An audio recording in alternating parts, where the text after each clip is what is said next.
Brazil ফুটবলের যে কি পতন ঘটেছে, কি ভীষণ পতন ঘটেছে, মরক্কোর বিপক্ষে এই বিশ্বকাপে প্রথম ম্যাচ দেখলেই তো সেটা স্পষ্ট হয়ে যায়। অনেকগুলো জায়গা নিয়েই কথা বলা যায়। আমি ব্রাজিল ফুটবলের পতনটাকে সিম্বলাইজ করি শুধুমাত্র একটা জায়গা দিয়ে, নাম্বার 9 দিয়ে, ইগোর তিয়াগোকে দিয়ে। যেই ব্রাজিলে ছিলেন রোমারিও রোনালদোরা, সেই ব্রাজিল এখন এসে ঠেকেছে ইগোর তিয়াগোতে। এইরকম পতন, এরকম বিস্ময়কর পতন ব্রাজিল ফুটবলে হবে কে আসলে কবে ভেবেছিলেন? এবং এটা যে শুধু এই ওয়ার্ল্ড কাপের সমস্যা তা তো না, এবং এটা যে শুধুমাত্র ইন্ডিভিজুয়াল একজন ইগোর তিয়াগোর সমস্যা তা তো না। ব্রাজিল ফুটবলে এই সমস্যাটা বহুদিন ধরেই চলছে সেন্টার ফরওয়ার্ডের, এবং সেইটা দিয়েই আসলে ব্রাজিল ফুটবলের এই পতনটাকে সিম্বলাইজ করা যায়। ইগোর তিয়াগোকে এই মরক্কোর বিপক্ষে ম্যাচটাতে কোচ কার্লো আনচেলত্তি ফার্স্ট 11-এ খেলিয়েছেন।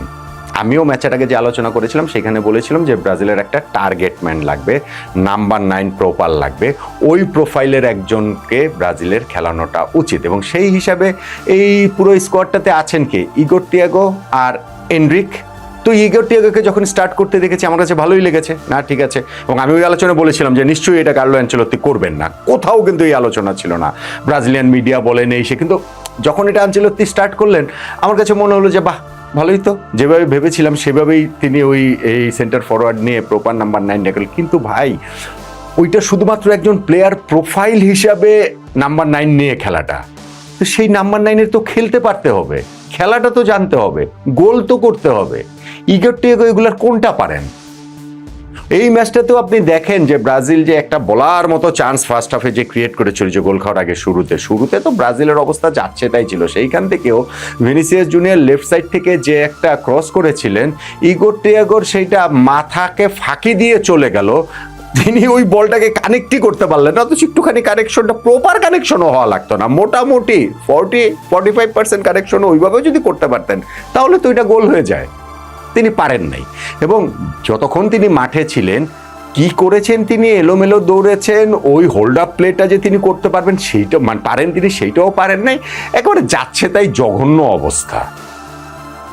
তাকে নামিয়ে পরে ম্যাথিয়াস কুনিয়াকে গিয়ে মাঠে পাঠিয়েছেন কোচ কার্লো আনচেলত্তি। তার প্রোফাইল আবার আলাদা, তার প্রোফাইল তার প্রপার নাম্বার 9-এর প্রোফাইল না। ফলে ইগোর তিয়াগো যেই ম্যাচটা খেলেছেন মরক্কোর বিপক্ষে, তাতে নেক্সট ম্যাচে একাদশে তার থাকার কোনো চান্সই আসলে নাই।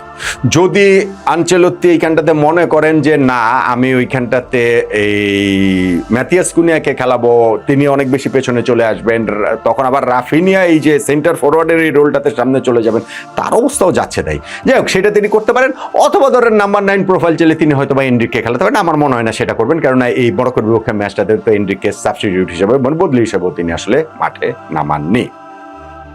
এখন ব্রাজিল ফুটবলের পতনের কথাটা আমি বলছিলাম এই ইগোর তিয়াগোকে দিয়ে। ভাই, ইংলিশ প্রিমিয়ার লিগে ব্রেন্টফোর্ডে খেলা একটি স্ট্রাইকার, তিনি ব্রাজিলের নাম্বার 9। ভাবা যায়, ঠিক আছে, ব্রেন্টফোর্ডে তার ব্রিলিয়ান্ট সিজন কেটেছে, 22টা গোল তিনি লিগে করেছেন, আর্লিং হল্যান্ডের পর দ্বিতীয় সর্বোচ্চ গোলদাতা, সবই ঠিক আছে।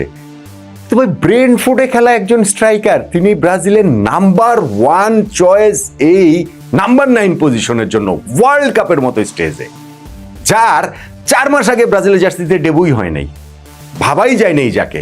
ইংলিশ প্রিমিয়ার লিগ এরকম সিজনের কারণে আনচেলত্তি তাকে ডেকেছেন ওই যে মার্চে ফ্রান্স ক্রোয়েশিয়ার বিপক্ষে ওই প্রীতি ম্যাচগুলোতে, এবং তারপরে ওই যে ওই 2টা ম্যাচ, এই যে বিশ্বকাপের প্রস্তুতিতে 2টা ম্যাচ, এইখানটাতে ব্রাজিলের প্রথম ম্যাচটাতে তিনি একেবারে স্টার্টই করে ফেললেন। এখন ব্রাজিল ফুটবলের করুণ দশা, ট্র্যাজেডিটা হচ্ছে এই ইগোর তিয়াগোতে এসে ব্রাজিলের নাম্বার 9টা ঠেকেছে। আপনি যদি দেখেন, একটু পেছনে যান, অনাদিকাল থেকেই তো ব্রাজিল কালে কালে যুগে যুগে এই সেন্টার ফরওয়ার্ডের জন্মই দিয়ে আসছে। ব্রাজিলে কত ফুটবল ইতিহাসে সর্বকালের সেরা সেন্টার ফরওয়ার্ডদের মধ্যেই তো ব্রাজিলের অনেকে থাকবে, এবং সেইটাও যে সুদূর অতীতের গল্প তা তো না। আপনি যদি 90s থেকেও ধরেন 90-র বিশ্বকাপে ব্রাজিল ভালো খেলেনি, কিন্তু সেই বিশ্বকাপের তো নাম্বার 9 ছিলেন কারেকা, অসাধারণ একজন ফুটবলার ছিলেন। নাপোলিতে তিনি দিয়েগো ম্যারাডোনার সাথে ছিলেন, ম্যারাডোনার সাথে ওই যে টাইটেল উইনিং টিম, তাদের সিরিয়া জেতা টিম, সেই টিমটার অংশ ছিলেন। ম্যারাডোনার সাথে খুব ভালো বোঝাপড়া এবং বন্ধুত্ব ছিল। কারেকা ওয়ার্ল্ড কাপে ভালো খেলতে পারেনি, কিন্তু ওইরকম প্রোফাইলের একজন ব্রাজিলের নাম্বার 9 90-এর বিশ্বকাপে ছিলেন। 94-এর বিশ্বকাপে ব্রাজিলের প্রপার নাম্বার 9 হচ্ছে গিয়ে রোমারিও, ফুটবল ইতিহাসের সর্বকালের সেরা স্ট্রাইকারদের একজন, এবং ওই বিশ্বকাপেও তার কি ভীষণ অবদান।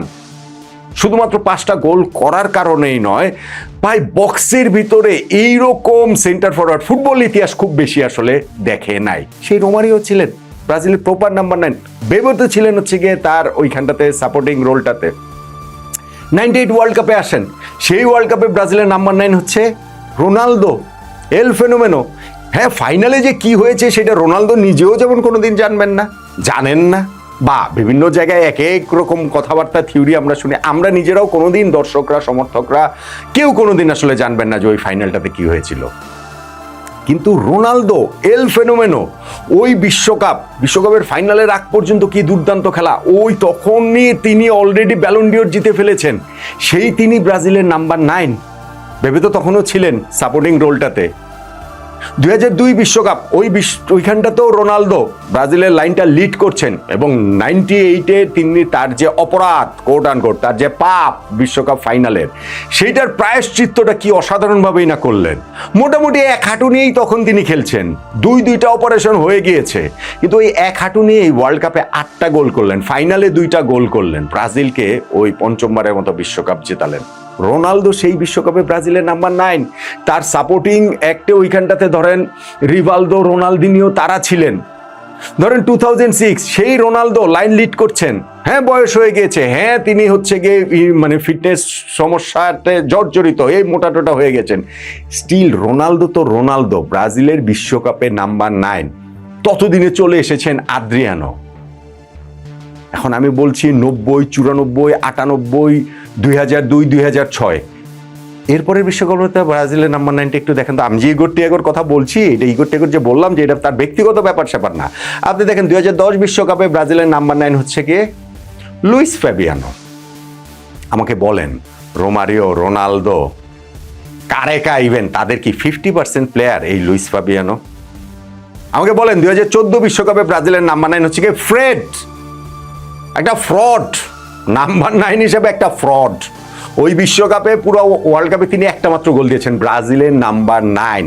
নিজেদের দেশে ব্রাজিলের খেলা সবাই তো শুধু ওই 7 একের থ্র্যাশিংটাই মনে রেখেছে, সবাই মনে রেখেছে অনেক বেশি করে নেইমারের সেই ইনজুরিটা, কিন্তু এই ফ্রেড দ্য ফ্রড ব্রাজিলের নাম্বার 9 হিসাবে পুরো ওয়ার্ল্ড কাপে কি খেলেছেন ওটা একটু রিকল করে দেখেন।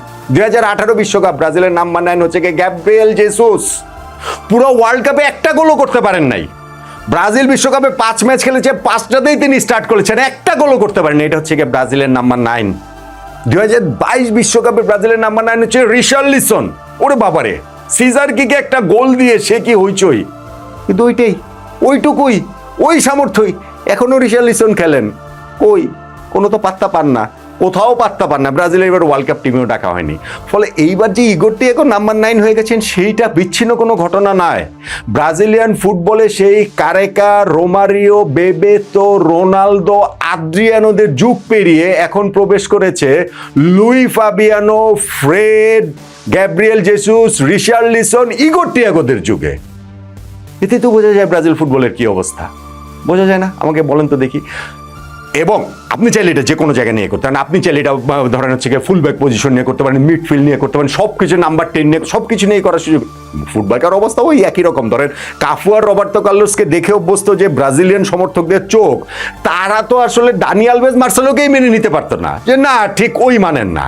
আর এখন ব্রাজিলের ফুলব্যাক, মাই গুডনেস, এই ম্যাচে ইবেনেজ যিনি মূলত হচ্ছে গিয়ে সেন্টার ব্যাক, তাকে রাইট সাইডে খেলানো হয়েছে, ডগলাস সান্টোস, এরা আসলে কোনো প্লেয়ারই না। কিন্তু আমি ওই যে নাম্বার 9টা দিয়ে যেটা বোঝালাম সেটা হচ্ছে গিয়ে যে ব্রাজিল ফুটবলে এখন একটা গ্রহণকাল চলছে, ব্রাজিল ফুটবলে একটা প্রতিভার আকাল চলছে, এবং নাম্বার 9-এ যে এই প্রতিভার আকালটা যত ভালোভাবে সিম্বলাইজ করে, অত ভালোভাবে বোধ হয় অন্য কোনো পজিশন দিয়ে করা যায় না। এবং সেই কারণেই আমার মনে হয় মরক্কোর বিপক্ষে যেই ম্যাচটা ব্রাজিল খেলছে, এটা যে বিচ্ছিন্ন ব্রাজিল, বা ব্রাজিল আস্তে আস্তে টুর্নামেন্টের সামনে এগুলো আরো অনেক ভালো করতে থাকবে, আমার কাছে অত বেশি আশাবাদী আমি না। হ্যাঁ, এবারে টুর্নামেন্টের ফরম্যাটের কারণে নকআউট পর্বে যাওয়াটা কোনো বড় দলের জন্য কোনো সমস্যা হবে না, তারা নকআউট পর্বে যাবে। আনচেলত্তি 1 বছর ধরে দায়িত্বে আছেন, হ্যাঁ তিনি আরো কিছু ম্যাচ পাবেন। এখন এগুলো করে করে ঠেলে ধাক্কে দিয়ে একটু ধুকে এগুতে পারে কিছু দূর, কিন্তু কত দূর? হেক্সা ব্রাজিলের 6ষ্ঠ বিশ্বকাপ জয়, মরক্কোর বিপক্ষে যেই খেলা দেখেছি এবং যেই টিমের সেন্টার ফরওয়ার্ড হচ্ছে ইগোর টিয়াগো, সেই টিমের পক্ষে হেক্সা জয় আসলে প্রথম ম্যাচ শেষে অন্ততপক্ষে মনে হচ্ছে নেক্সট টু ইম্পসিবল।